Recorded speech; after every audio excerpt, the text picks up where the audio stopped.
Madame la Présidente de l'Assemblée Générale, Mesdames et Messieurs les chefs d'État et de gouvernement, Monsieur le Secrétaire Général de l'Organisation des Nations Unies, Mesdames et Messieurs, à l'entame de mes propos, j'ai l'honneur de vous adresser les salutations cordiales et de vous transmettre les messages des pères fondateurs de la Confédération des États du Sahel, AES, Leurs Excellences le Général d'Armée Assimi Goïta, Président de la Transition, chef de l'État de la République du Mali, Président de la Confédération des États du Sahel, le capitaine Ibrahim Traoré, Président du Faso, chef de l'État, le Général d'Armée Abdourahmane Chani, Président de la République du Niger, chef de l'État. Je vous prie de recevoir également les salutations chaleureuses du peuple digne de l'AES, plus que jamais déterminé à se libérer du joug de l'impérialisme et à réaliser son autodétermination dans un esprit panafricaniste. En vous adressant les vœux de succès de la Confédération des États du Sahel pour votre élection à la présidence de cette 80e session de l'Assemblée Générale, Madame la Présidente, je félicite en même temps votre prédécesseur, Son Excellence M. Philemon Yang, de la République du Cameroun pour son leadership exemplaire durant les travaux de la 79e session. Qu'il me soit enfin permis de réitérer au secrétaire général M. Antonio Guterres notre appréciation des efforts qu'il continue de déployer pour la réalisation des nobles objectifs de notre organisation commune. Mesdames et Messieurs, le thème de cette 80e session de l'Assemblée Générale, à savoir, je cite, « Mieux ensemble, plus de 80 ans au service de la paix, du développement et des droits humains », fin de citation, est d'une importance toute particulière pour les États membres de la Confédération AES. Oui, la paix, l'entraide, le développement et la préservation des droits humains demeurent les principaux objectifs, voire la raison d'être des Nations Unies.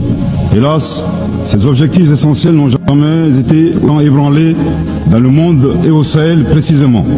du fait essentiellement des groupes armés obscurantistes, instrumentalisés et soutenus par des sponsors étatiques étrangers. Les États membres de la Confédération des États du Sahel sont à l'avant-garde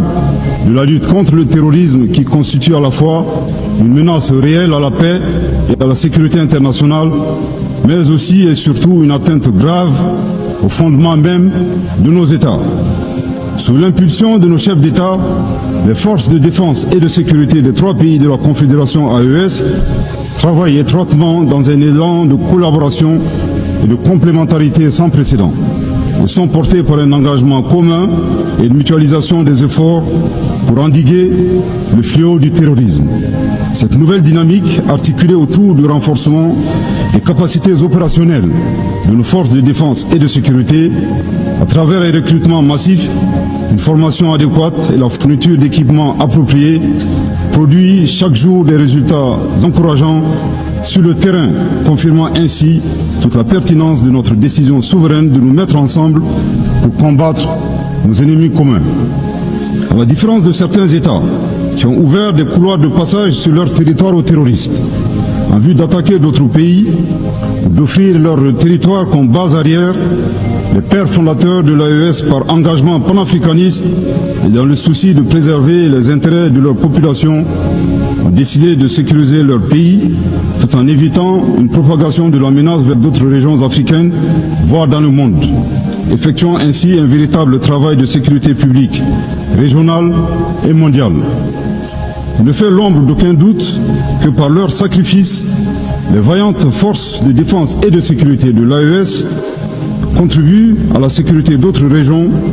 notamment les pays situés sur la côte ouest africaine. Nous saisissons cette opportunité pour nous incliner devant la mémoire des victimes civiles et militaires de l'insécurité dans le Sahel. L'approche souverainiste mise en œuvre s'inscrit dans le cadre de la vision portée par les chefs d'État de l'AES dédiée à la sécurité de nos États suite au retrait des forces internationales. Défiant tous les pronostics et loin de se saborder, nos pays ont fait preuve d'ingéniosité en se fondant sur le substrat historique, géographique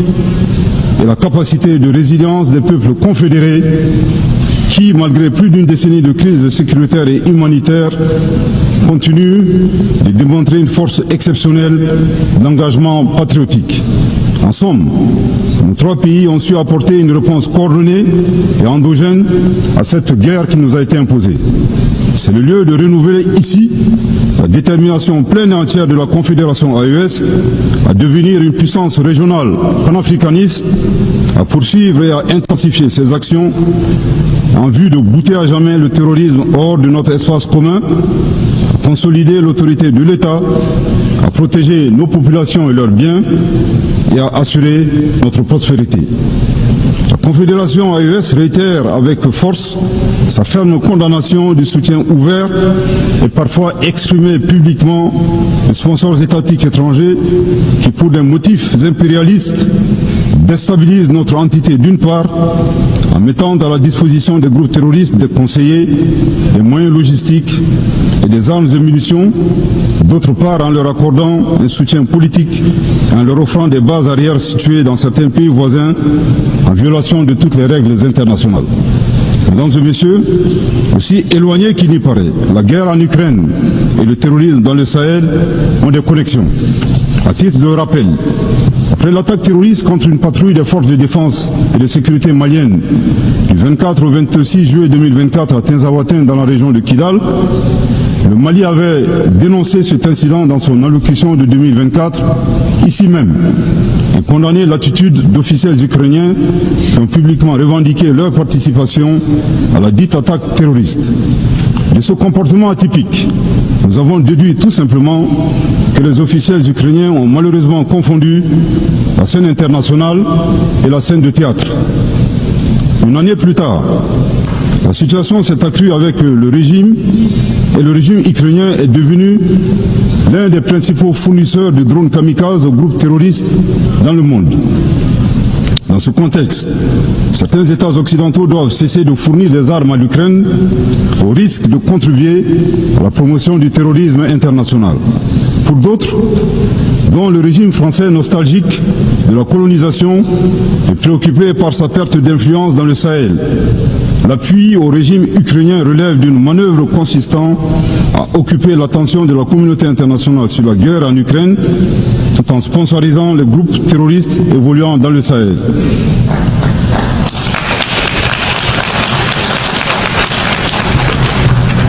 Fidèle au principe de la Charte des Nations Unies, le Mali avait, le 15 août 2022, saisi le Conseil de sécurité des Nations Unies en vue d'une réunion du Conseil afin que mon pays puisse fournir des preuves irréfragables du soutien de la France aux activités terroristes. Jusque-là, la requête est demeurée sans suite, alors que leurs actions de sabotage continuent à divers niveaux. Il est temps d'agir pour que les responsables de ces violences soient identifiés et confondus, que les résolutions soient traduites en engagements concrets, que l'espace sahélien soit définitivement sécurisé et que les ressources du Sahel bénéficient aux populations du Sahel. Les institutions internationales, au premier chef l'ONU, ont été créées au lendemain de la Seconde Guerre mondiale pour protéger les peuples contre les excès de violence, les logiques d'anéantissement et les génocides silencieux. Il est grand temps que la conscience mondiale se réveille et que les institutions internationales prennent leur part de responsabilité en répondant véritablement aux cris de détresse des peuples opprimés qui revendiquent leur souveraineté. La Confédération AES réitère son engagement à coopérer avec l'ensemble des États, des organisations régionales et internationales, des partenaires qui respectent sa souveraineté, ses choix politiques souverains, ses priorités en matière sécuritaire, de lutte contre le terrorisme, de développement économique et social, et ce, dans le cadre d'un partenariat gagnant pour la réalisation des aspirations de ces populations. Mesdames et messieurs, outre les efforts de sécurisation pour le retour de la paix dans nos pays, le gouvernement de la Confédération AES s'attelle à la mise en œuvre d'une stratégie globale et intégrée qui inclut des mesures politiques, de développement économique et social, de justice et de réconciliation. En choisissant la voie de l'audace et de la souveraineté, les instances confédérales ont lancé des initiatives de rupture fondées sur le développement endogène. C'est là un chemin clair celui d'apporter nous-mêmes la valeur ajoutée indispensable à nos économies et de préserver la dignité de nos peuples. Ce choix que nous assumons pleinement traduit notre volonté ferme et inébranlable de prendre en main notre destin.